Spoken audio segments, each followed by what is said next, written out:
Hey everybody, it's Holly and Ellie from Feminine Warrior Mindset. It's good to be back with you. We are now going to share with you hurdle number 6 of the 7 hurdles that are preventing women in their career advancement in tech, based on a white paper we just wrote with over 50 women in tech through interviews we've had with them and research that was also existing. So today we're going to talk about bro culture, if you've heard the term before. And now Ellie and I are gonna, let's break it down. We're gonna break down this. What does that mean? What does bro culture mean, Ellie? Yeah, so bro culture is where you have maybe more of a male-dominated culture that's, it's driven by things like social exclusion. So often men, you know what it's like. Let's go to the pub after work. Let's go and have a game of golf or do some sporting events. They're bonding over things that they all like doing, which is really nice, right? They're bonding, they're connecting.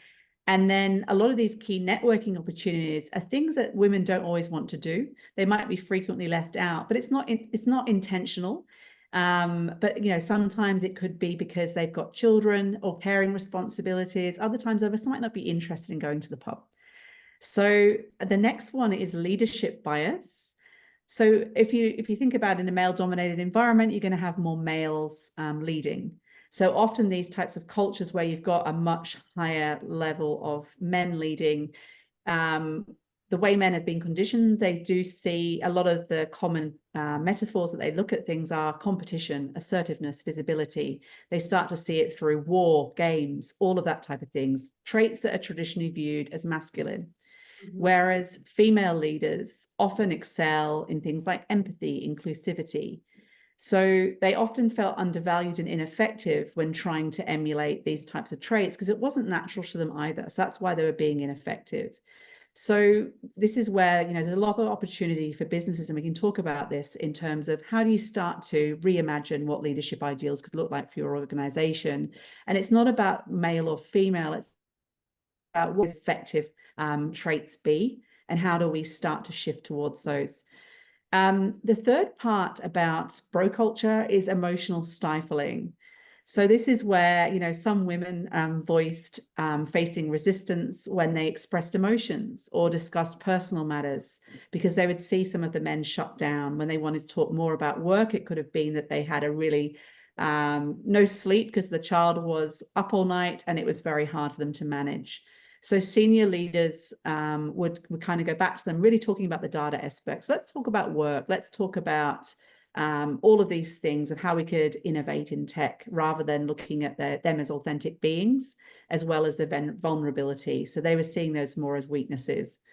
And then the fourth one was microaggressions and bias. And a lot of these were unconscious. So women encountered microaggressions and bias, such as sexist jokes and discriminatory behavior. So this made them feel less psychologically safe and less like they belonged. It felt like they were walking a tightrope between fitting in and confronting discrimination, which added more stress to their personal lives. So if we think about bringing this to life through our research, Holly, what is the story that you have to kind of, make this easier to understand in the day-to-day? Yeah, actually, I just love that metaphor that you just gave of like walking a tight line, Yeah. because it's really hard, isn't it? Like the story I would share with you, of course, we've changed names of participants. Sometimes we've combined stories just to give a sense of different perspectives that we heard. But Amani, let's say Amani was a director of IT for a very large payment company, global.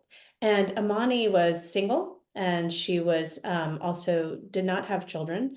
And so she was on a team of all men, and she was the only woman. So what happened was she was also a little bit older than the men in her group, and so she started to pick up on the fact that they were doing some activities after work and she wasn't invited, which was quite typical where she was located in this particular company, that everyone would just go out after work, right? So usually everyone was included, but she started noticing that she wasn't. And she started asking herself, so it created that self-doubt, like, oh, is it because I'm the only single woman? Maybe their partners don't want them, a bunch of men and a single woman, and so then she started wondering, like, so she would say like, hey, I noticed you guys met, and I wasn't in that meeting. Didn't you need me? Oh, yes, we forgot. We forgot to include you. So what Yeah. started happening was it may not have been intentional, but it started feeling like she was being excluded, right?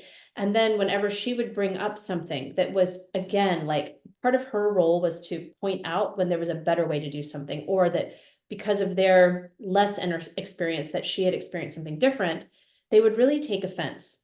So what started happening, Ellie, is it created a lot of stress for her, a lot of self-doubt, and then she was having a really hard time influencing in the team. She was having a hard time like getting her ideas across. And so I think, like you and I were saying earlier, it's so interesting, right? The impact on her was a real like feeling of exclusion, a lot of self-doubt. She really Yeah. didn't feel like she was performing at her best. And in addition to that, she didn't feel like when like their next layer, the C-suite would check in on how they were doing, that her colleagues were giving good reports on the whole Yeah. team, right? She felt like she became like the problem. And she wasn't sure why. She was just doing her job where she was excellent, she was direct, she was tough, like the things that she thought would get along with all the bros. Yeah. So I think at the end of the day, like, I don't know, we talked about this, but how do you think that organizations can help rewrite this for employees like Amani, Ellie? I think there's a few things. So the first one, it's like the chicken and the egg.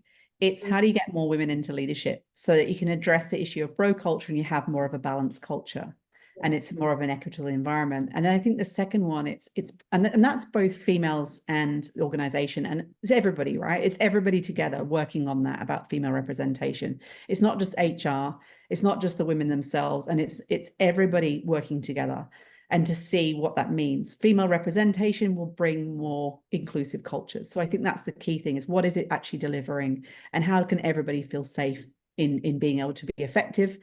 The second is bias. So bias is going to be present everywhere, right? And in IT, obviously it will be. There's bias in everything that we do. But what we can start to do is both from ourselves. So as individuals, so Amani as herself, she can also start to look at what is her conditioning, what is helping her start to see, like you said, is it, am I being left out, or is there anything else that I can maybe do as well? And how can I be curious about that rather than feel, it's all really hard to feel like you're excluded. The second thing as well is, how do you start to look at bias training? Now, there's a lot of research to show bias training actually doesn't always drive behavior change. But what if you could look at biases as a multi-layered? So when a bias happens with the individual, so say for Amani's example, she could actually say, by the way, I just wanted to let you know this is what's happened. So she could start to address it with the people in a kind of curious way. Is this what were you meaning here? Like, and this for me, it didn't feel right. So really kind of being really clear about what didn't feel right, what was it about that, and how would she like it to be in the future? And then there's also a lot of the training and coaching that people need to have to say, what are my biases and where do they come from? Because it's not behavioral, it's their beliefs. It might be through to so many different influences in their life. So how do you start to get to understand what are those limiting beliefs that might create that bias? And once we start to understand that it's an ongoing behavioral change process, that's when we can really start to shift bias as well as role modeling. So for example, if I'm a senior leader and I'm always being asked to get the water and bring in the cookies, then people are always going to start to think, oh yeah, so women actually are going to always do that. So how do you also role model differently, even though you might be biased against as well? So you can create that kind of shift across the organization. What would you add to kind of what I've just talked Oh, about? I mean, two things came to mind. I think it's when we create cultures where we stay curious and we stay empathetic with the person next to us, then definitely there were empathetic men in that group, right? One of them to have the courage in a culture to say like, hey, you guys, I wonder what's happening with Amani. Why don't we check in with her? Why Yeah, don't we check in and see what's going on? Or let's stay curious, or we're not really including her. In fact, we might not like her. Why yeah, don't we like her? Like what is it? So identifying that there's something not working, because at the end of the day, this is a business, right? So like everyone wants to do their part. They want to follow their purpose. They want to feel good about their career, and the organization wants the best from the team. So yeah, where I think that the team dynamics comes in is like everybody has limiting beliefs. That's okay. That's part of our conditioning.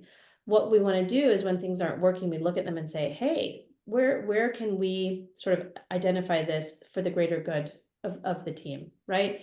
yeah, Um, how do we like, we're like, oh, I had no idea this was happening. I think of it like there's a story where like the child's in the back seat and the parent says, hey, help me, like when you see the green light, tell me when to go. But Yeah. from the back seat, they can't see the same thing that the two people in the front see. So there's this cute little dialogue between the mother and the child where they're seeing different things. And I think that's really sort of what it is. Yeah. Whenever you're sitting in the car, you think that you're seeing things the right way, right? The Yeah. right way. But really that's the point. We want everyone to see things in a much broader way, see each other's way, and then what's the best thing for the team. So I think there's a lot here that can be really like looked at. But at the end of the day, you nailed it in the beginning, which is like the more diverse our teams are, Yeah. the better we are to create a place where everyone feels that they can thrive. Yeah. And this is part of why we do this work, is to see more women advance in their careers for better diversity and teams. So thank Yeah. you for bringing this point forward today, Ellie. And I hope that those that are listening will want to read our white paper and let us know, what's happening in their organization. And we look forward to hearing from them. Yeah. Thanks for listening. Yeah. Bye.